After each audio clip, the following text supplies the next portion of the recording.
Dal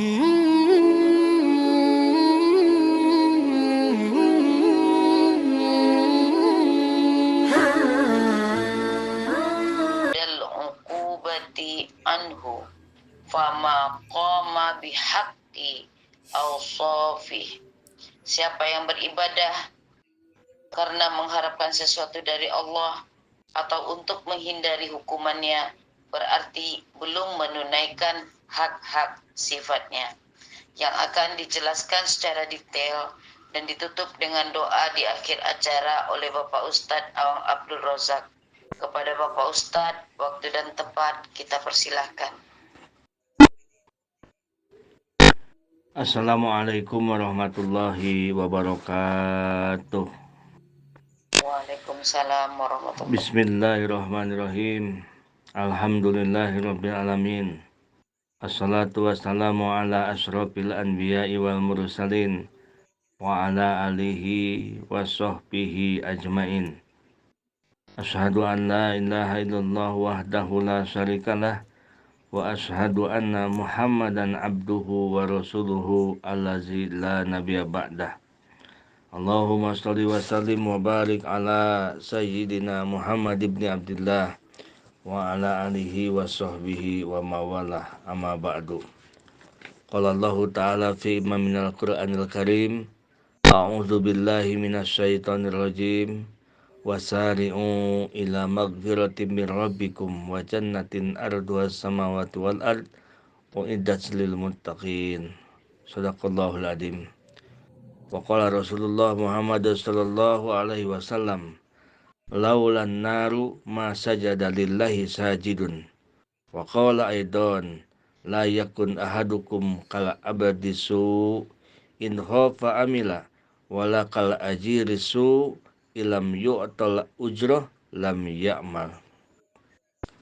Puji beserta syukur marilah kita panjatkan kehadirat Allah Subhanahu wa taala, yang mana di saat yang berbahagia ini kita masih diberikan kesempatan oleh Allah untuk bersama-sama berkumpul dalam rangka thalabul ilmi. Mudah-mudahan wasilah thalabul ilmi ini kita semua diberikan keberkahan oleh Allah Subhanahu wa taala, sehingga kita semua diberikan pertolongan Allah bisa mengamalkan ilmu dengan seikhlas-ikhlasnya. Amin ya Allah ya rabbal alamin. Sholawat beserta salam semoga berlimpah curah kepada baginda alam habibana wa nabiyana Muhammad sallallahu alaihi wasallam.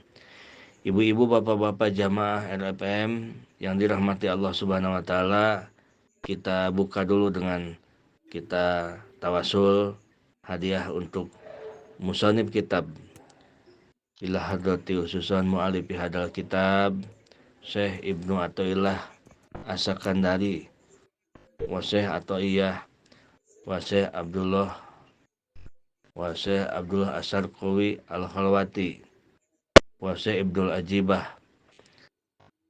nafa'anallahu bihim wa bi ulumihim wa bi barakati a'malihim wa bi karomatihim.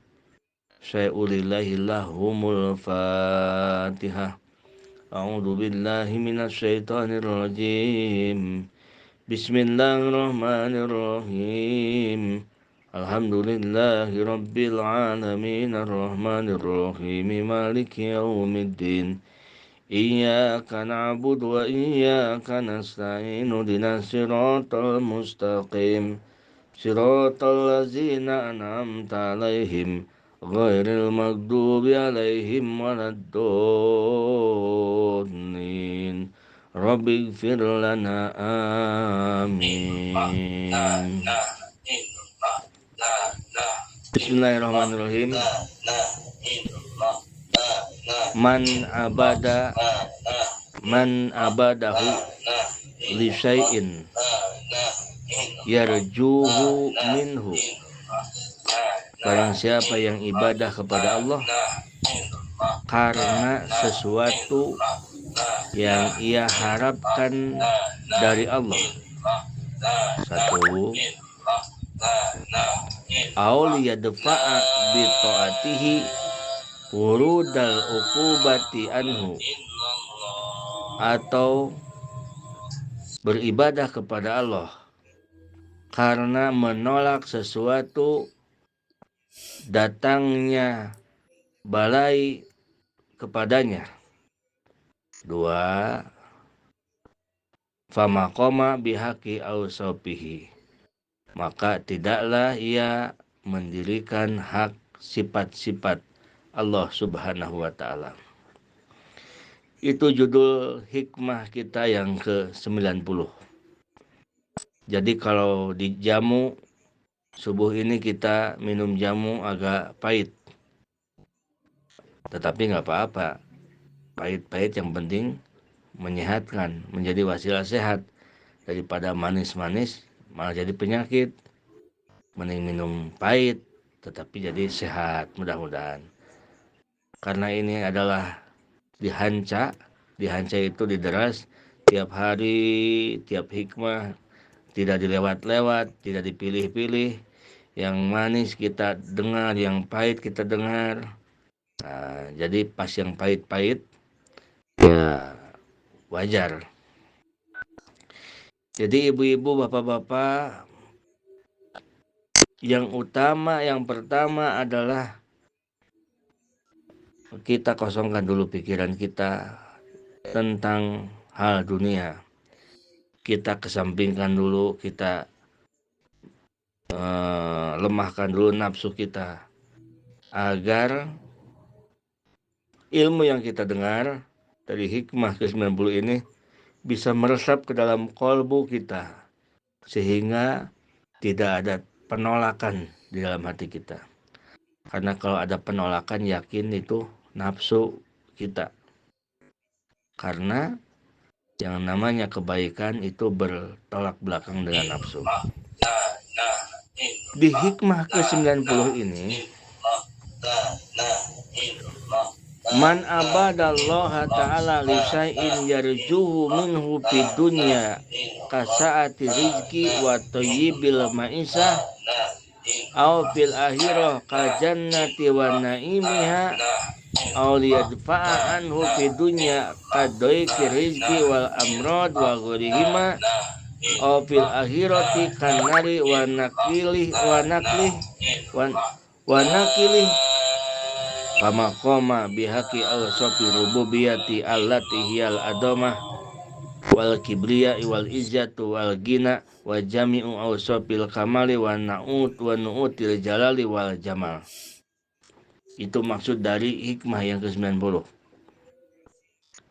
Artinya, barang siapa yang beribadah kepada Allah, apapun ibadahnya, umroh, ibadah haji, wirid, tahajud, sedekah, apa saja ibadahnya, duha, puasa, wirid.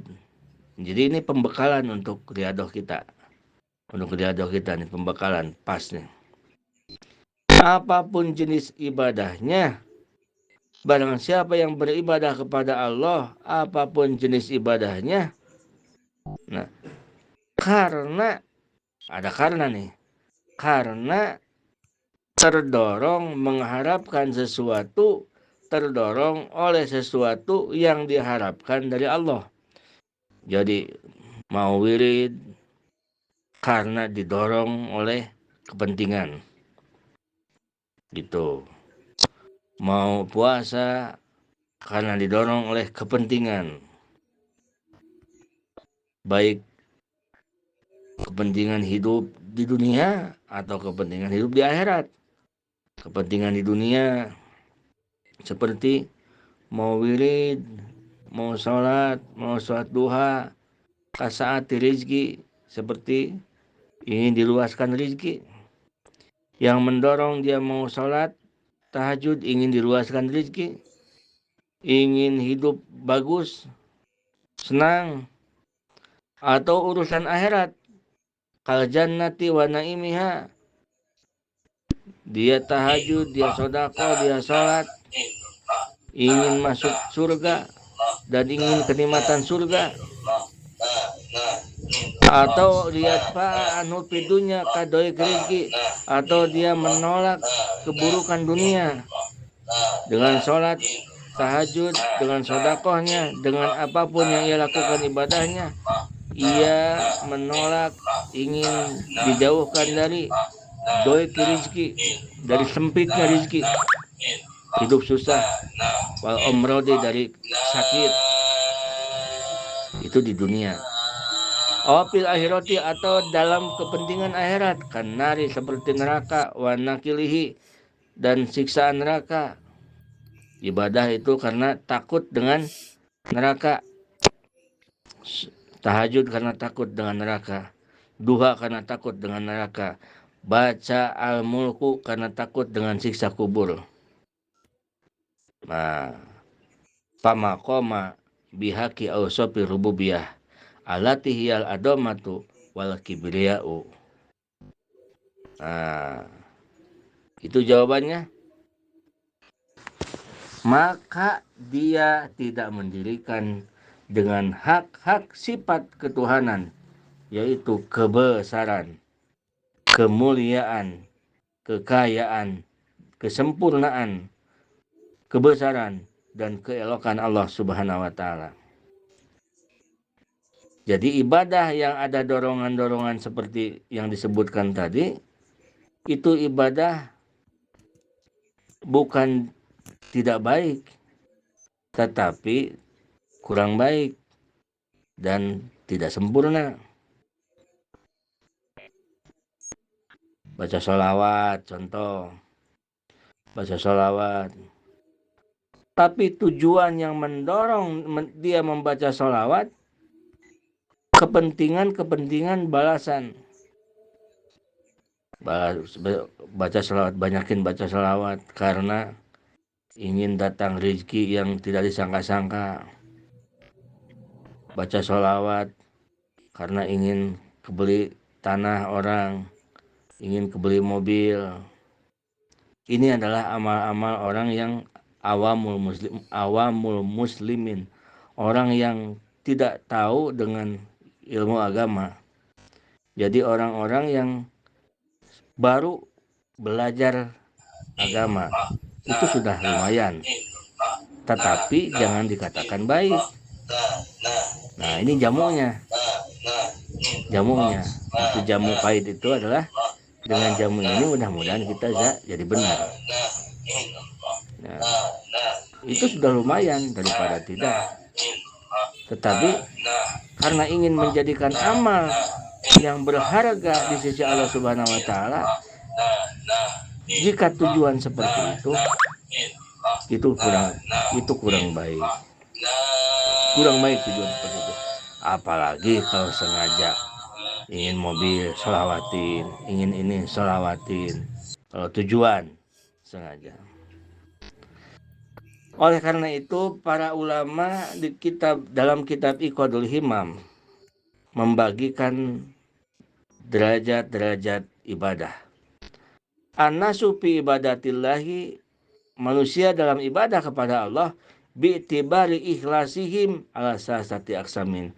Manusia dalam ibadah kepada Allah dengan melihat dari keikhlasannya terbagi 3 golongan. Nah, kita yang mana nih? Mudah-mudahan kita ada termasuk. Kalau udah ada ya udah lumayan bagus. Kalau udah termasuk ada. Tetapi supaya kita tahu mana yang sebenarnya harus bagaimana gitu. Karena kalau kita tidak tahu sebenarnya harus bagaimana, kita begini itu sudah merasa benar. Begitu kan? Kalau kita hanya bergaul dengan anak keluaran SMP, asa kayak kita SMA, kayaknya kayak tinggi kita itu. Ternyata kalau bergaul dengan dokter, profesor, wah masih jauh kita, kan begitu. Itu dalam hal dunia. Dalam hal ibadah juga seperti itu. Faminhum man ya'budullaha khaufan min uqubihi ajalan au ajilan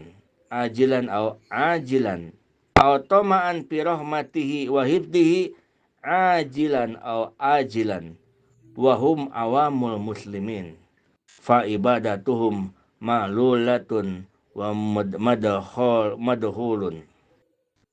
Nah, yang pertama adalah golongan manusia. Golongan manusia yang ibadah kepada Allah Subhanahu wa taala khaufan min uqubihi. Karena takut siksaan Allah. Sholatnya karena takut siksaan Allah. Dia sholat karena takut neraka. Dia puasa Ramadan karena takut neraka. Dia tahajud karena takut neraka. Dia baca surat Al-Mulku karena takut siksa kubur. Karena itu ibadahnya. Ini adalah cara perilakunya ibadah orang awam. Orang awam muslimin. Orang yang baru mau ibadah gitu. Baru mau ibadah. Ibadahnya tidak sempurna. Ibadah seperti yang begini karena takut oleh sesuatu atau karena takut dengan siksaan atau karena takut dengan apa, itu ibadah murah nilainya di sisi Allah Subhanahu wa taala. Rasulullah SAW bersabda, laula annaru ma sajada lillahi sajidun. Andai kata tidak ada api neraka, maka tidak ada yang sujud kepada Allah. Nah, Rasulullah mengatakan begitu. Andai kata tidak ada api neraka, maka tidak ada orang yang sujud kepada Allah. Maksudnya tidak ada yang ibadah kepada Allah. Kenapa? Karena kebanyakan orang ibadahnya itu karena takut dengan neraka, karena takut dengan siksa kubur. Ia mau baca Al-Mulku karena takut dengan siksa kubur, bukan karena Allah.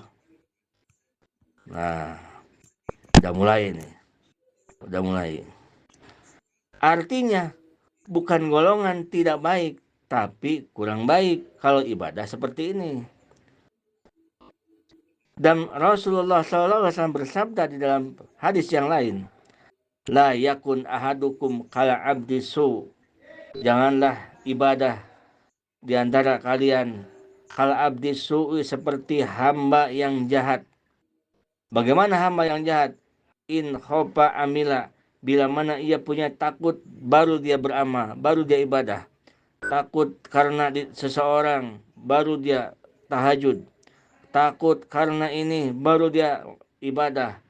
Takut dengan sesuatu yang menakutkan dirinya baru ia baca salawat. Nah, janganlah beribadah seperti kal abdi su'i, seperti hamba yang jahat. Hamba yang jahat itu seperti apa? Kalau dia punya takut baru dia ibadah. Wala kal ajiri su'i ilam yu'tal ujrota lam ya'ma. Dan janganlah ibadah seperti seorang buruh yang jahat, seorang tukang buruh yang jahat. Bagaimana seorang tukang buruh yang jahat? Ilam yu'tal ujroh lam ya'mal. Bila tidak diberikan upah, dia tidak bekerja. Jadi dengan Allah transaksional, selalu transaksional. Kalau mau selawat pengen tahu dulu padilahnya apa, itu awamul muslimin, orang awam, sangat dasar awam. Dikira dia banyak selawat udah tingkatannya apa, dikira dia selawatnya sehari udah 100.000, udah gimana gitu. Karena awamul muslimin itu ibadahnya ngitung-ngitung di banyak, bukan ngitung-ngitung di kualitas seperti apa. Masya Allah. Ya.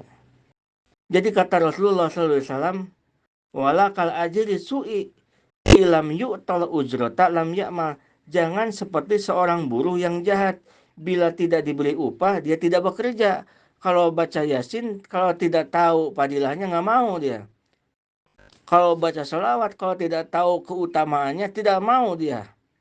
Jadi dia mau itu didorong oleh keutamaan, didorong oleh upah yang terdengarnya.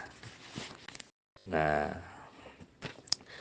andai kata tidak diberikan surga nanti di akhirat, maka dia belum tentu mau ibadah kepada Allah. Andai kata tidak ada hajat keinginan, maka belum tentu dia mau ibadah kepada Allah. Bapak-bapak, ibu-ibu sekalian, Allah tersenyum ketika kita beribadah kepada Allah, tetapi keinginan-keinginan kita yang mendorong kita keinginan untuk ibadah kepada Allah, tetapi karena kepentingan diri kita sendiri. Satu, ini kelompok orang yang pertama. Yang kedua, wa minhum man ya'budullaha ta'ala fi dzatihi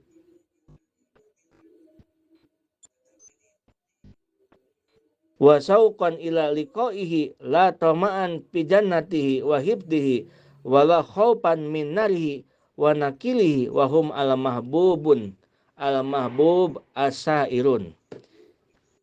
Yang kedua adalah orang-orang yang ibadah kepada Allah karena cinta kepada Allah. Nah, ini udah naik nih. Yang kedua, ibadah kepada Allah karena cinta kepada Allah, rindu kepada Allah.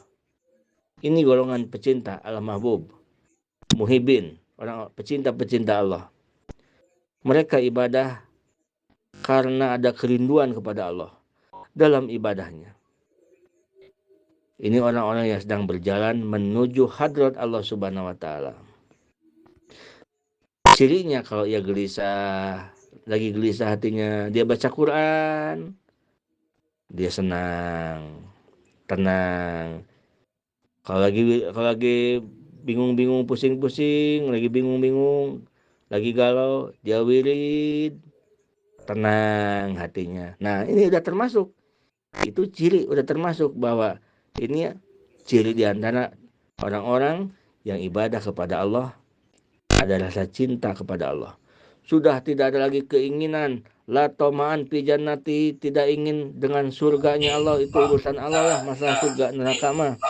Wahibdi wala khaufan min narihi, dan dia tidak karena takut oleh neraka. Surga pun dia tidak harapkan, tidak inginkan dengan ibadahnya. Neraka pun bukan dorongan dalam ibadahnya, apalagi dia ibadah bangun malam hanya sekedar sebuah amanah. Surga pun sudah tidak dilihat, neraka pun sudah tidak dilihat. Dia ibadah, dia bangun malam, dia berwirid, dia bersolawat karena ada rasa cinta kepada Allah. Itu bisa dicirikan, bisa ada cirinya. Dan ciri itu tidak bisa dilihat oleh orang lain, hanya diri kita sendiri yang merasakannya. Cirinya kalau kita ada gelisah-gelisah, lalu kita ambil tasbih, kita wirid, tenang hati itu, tenang. Nah, itu udah mulai. Berarti udah mulai kita ke level yang ini, yang ibadah syauqan ila liqaihi, yang ibadah karena cinta kepada Allah Subhanahu wa Ta'ala.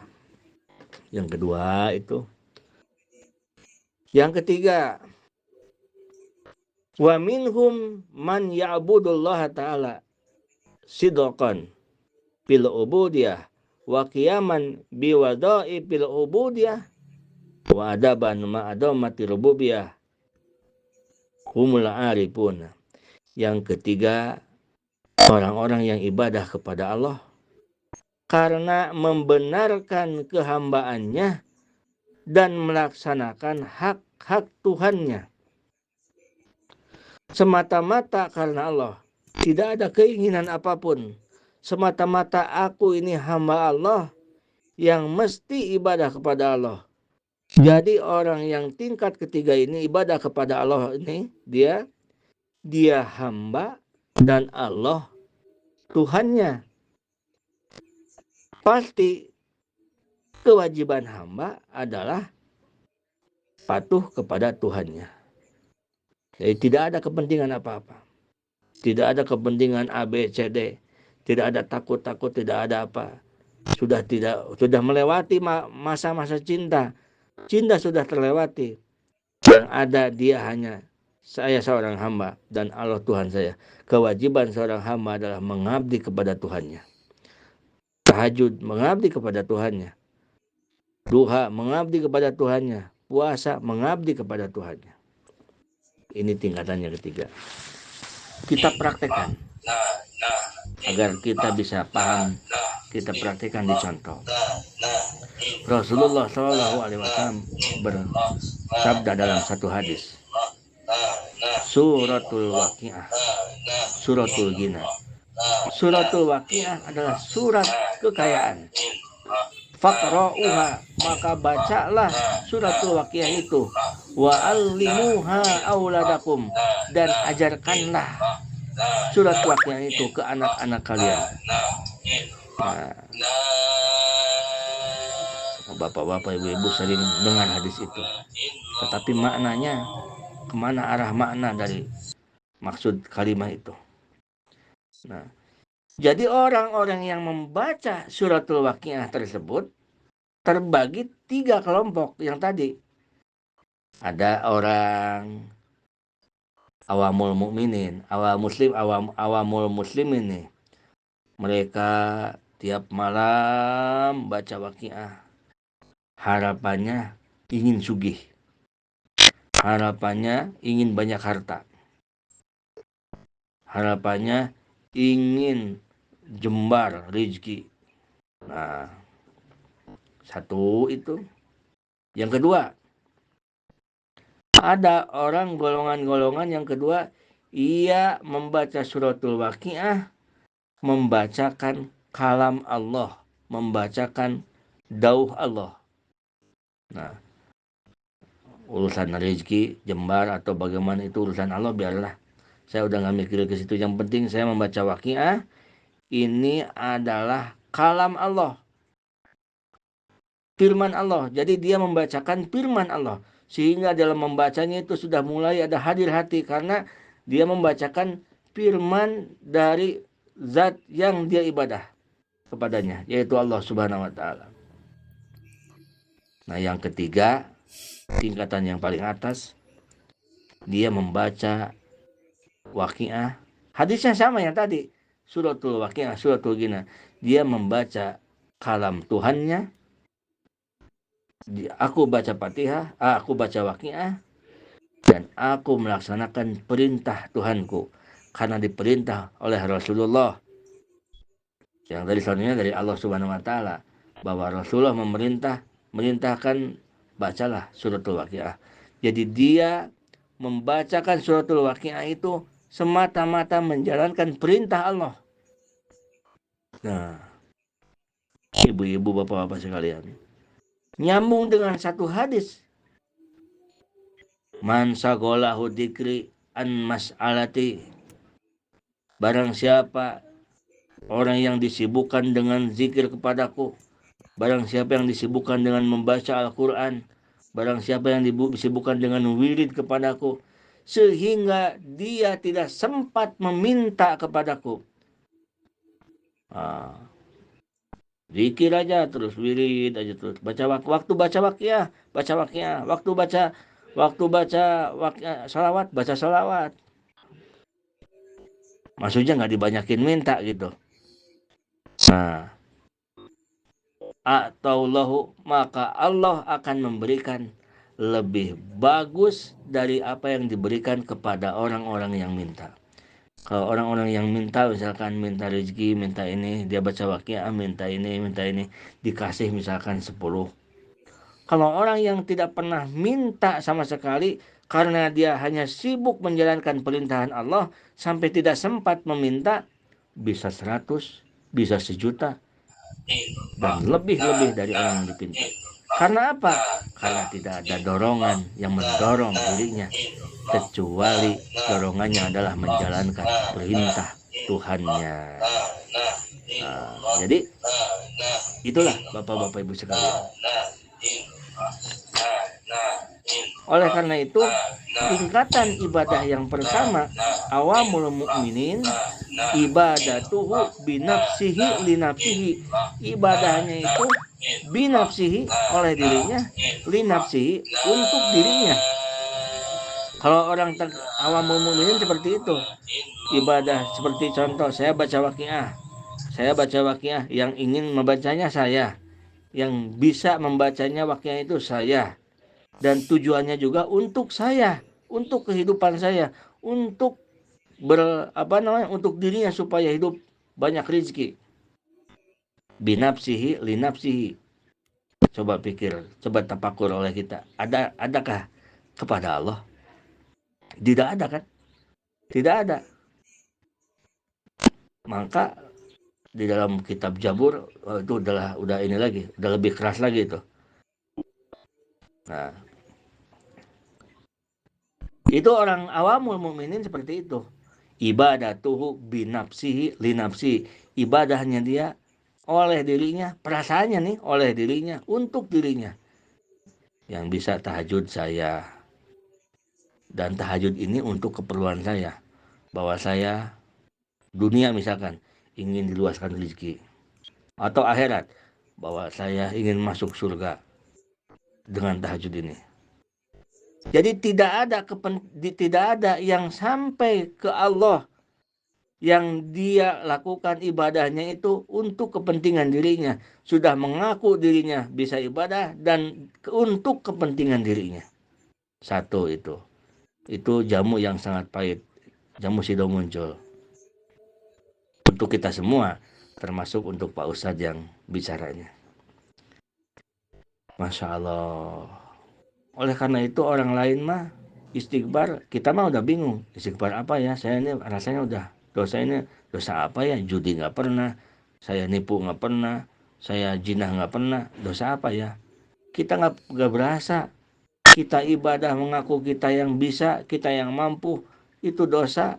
Kalau dalam batin kita tidak merasa bahwa tujuan kita itu untuk diri kita, yang bisanya kita, tujuannya untuk kita. Mana Allahnya? Nggak ada ke Allah, nggak berasa dosa kita.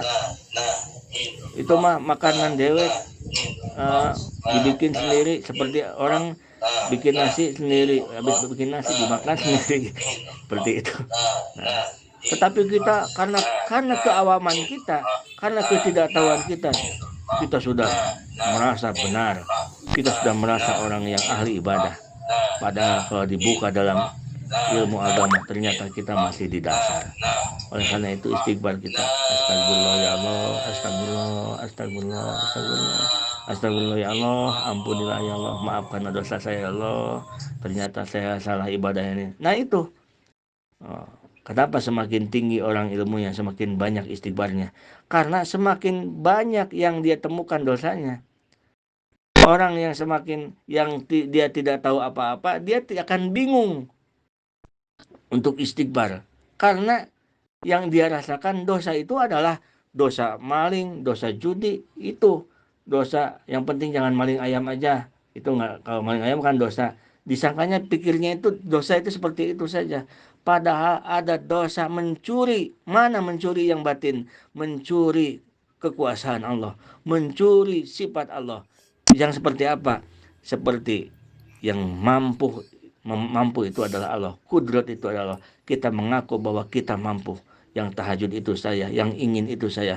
Ingin itu adalah irodah. Irodah itu adalah Allah. Hak Allah, punya Allah diaku oleh kita, dicuri oleh kita. Kita tidak pernah merasa dosa. Karena apa? Karena keawaman kita, karena kebodohan kita. Satu itu. Yang kedua, ibadatuhu binafsihi lillahi. Nah, para pecinta Allah sudah mulai menggeser, naik sedikit. Ibadatuhu binafsihi lillahi, ibadahnya. Nah, tapi ini ada kekurangannya. Oleh dirinya lillahi, tapi karena Allah, karena cinta kepada Allah. Ibadahnya oleh dirinya tetapi karena cinta kepada Allah. Ini tingkatan kedua. Oleh karena itu sebelum dia wirid, ilahi anta maksudi warido kamatubi, ya Allah, engkau yang aku maksud. Masih ada aku ini. Engkau yang aku maksud, ridhomu yang aku cari. Atini mahabbataka, datangkanlah kepadaku agar aku bisa mencintaimu dan agar aku bisa mengenalmu. Masih ada aku ini. Nah, ini ibadatu binafsi lillahi. Tapi karena Allah, tujuannya karena Allah, karena cinta kepada Allah. Tujuannya karena cinta kepada Allah, bukan karena apa-apa, tetapi karena cinta. Jadi kalau dia baca sholawat karena cinta kepada Allah, karena Allah memerintahkan baca sholawat. Termasuk kalau cinta kita kepada Rasulullah itu termasuk cinta kepada Allah. Karena mencintai Rasulullah pun diperintah oleh Allah Subhanahu wa taala. Nah, ini ibadah yang kedua. Yang ketiga, yang paling tinggi tadi, ibadatuhu billahi lillahi minallahi ilallahi. Nah, kalau yang ketiga tadi, ibadahnya yang dia hamba Allah, Allah itu Tuhannya, pasti hamba itu patuh kepada Tuhannya. Nah, maka ibadah dia itu billahi oleh Allah, kudrat iradat Allah, lillahi karena Allah, tidak karena apa-apa, tidak karena dorongan ingin ke surga, tidak karena dorongan ingin ini itu. Minallahi, dari Allah, ini adalah hidayah, taufik dari Allah. Ilallahi, tujuannya pun ke Allah. Nah, ini sudah tidak ada dirinya. Sudah tidak ada dirinya. Inilah yang dikatakan ikhlas yang sesungguhnya. Ikhlas yang sesungguhnya adalah jika dirinya pun tidak ada, kehendaknya pun tidak ada, tujuannya dirinya tidak ada, itulah ikhlas yang sesungguhnya. Jadi kira-kira kalau melihat ke sini, kita ada di mana? Apa ada di kelas 1 atau di tingkat 2 atau di tingkat 3? Itu tidak ada yang bisa menilai kecuali diri kita sendiri. Apakah tidak ada di satu-satu ajan begitunya, atau tidak ada di satu-satu ajan. Nah, itu. Jadi mudah-mudahan dengan dikajinya kitab Hikam ini, hikmah yang ke-90 ini menggugah hati kita agar lebih bisa terus meningkatkan kualitas ibadah kita. Ya Allah, saya kira ibadah kita udah benar, ternyata salah. Jadi jangan berhenti ibadahnya, tetapi niatnya diganti. Kita membaca surat Al-Mulku, jangan punya pikiran ingin diselamatkan nanti di alam barzah. Biarkan saja urusan Allah. Karena sudah tidak usah dibahas-bahas yang begitu mah, orang udah janji Allah, jadi janji Allah jangan terus-terus ditanya-tanya, jangan diragukan. Allah memerintahkan, Rasulullah memerintahkan orang yang membaca surat Al-Mulku akan diselamatkan di kubur. Sudah tahu begitu, sudah mendengar begitu, udah jalankan saja, jangan dipikir-pikir, jangan jadi tujuan. Jadi kita membaca Al-Mulkunya ini adalah hanya menjalankan perintah Allah, karena diperintah oleh Allah Subhanahu wa taala. Udah. Ya, tapi kan kita ingin diselamatkan di kubur, itu sudah otomatis akan lebih-lebih, begitu loh. Ya, baca surat Waqiah kalau nggak ada maksud tujuan-tujuan untuk kepentingan dunia kita, kan kita orang hidup. Nah, bedanya apa? Iya, maksudnya bukan apa-apa, itu sudah otomatis. Bahkan lebih-lebih akan diberi oleh Allah dibandingkan orang-orang yang tujuannya dalam ibadah kehaliah dunia atau kehaliah akhirat. Jadi tujuan ibadah kita, kalau bisa usahakan kalau kita ibadah di kelas 1, taikan ibadahnya ke kelas 2 agar tujuan ibadah kita hanya kita cinta kepada Allah Subhanahu wa taala. Apalagi kalau udah di kelas 2, kita taikan lagi ke kelas berapa? Ke kelas ke kelas 3, yaitu ibadahnya itu hanya menjalankan perintah Allah Subhanahu wa taala. Jadi bukan tidak cinta, tetapi sudah terlewati masa-masa cinta. Dia hanya menjalankan perintah Allah Subhanahu wa taala. Membaca Al-Qur'an, dia menjalankan perintah Allah. Kalau yang kedua, membaca Al-Qur'an, dia membaca kalam Allah. Kalau yang ketiga, kalau yang pertama nih, yang awamul muslimin, membaca Al-Qur'an karena dia ingin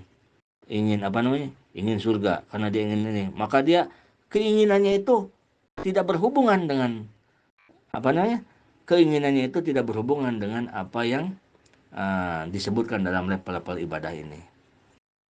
Nah, ini Bapak-Bapak Ibu sekalian, hikmah yang ke-90 mudah-mudahan menjadi dorongan motivasi kepada kita agar ibadah kita semakin benar dan semakin menuju billahi lillahi minallahi ilallah.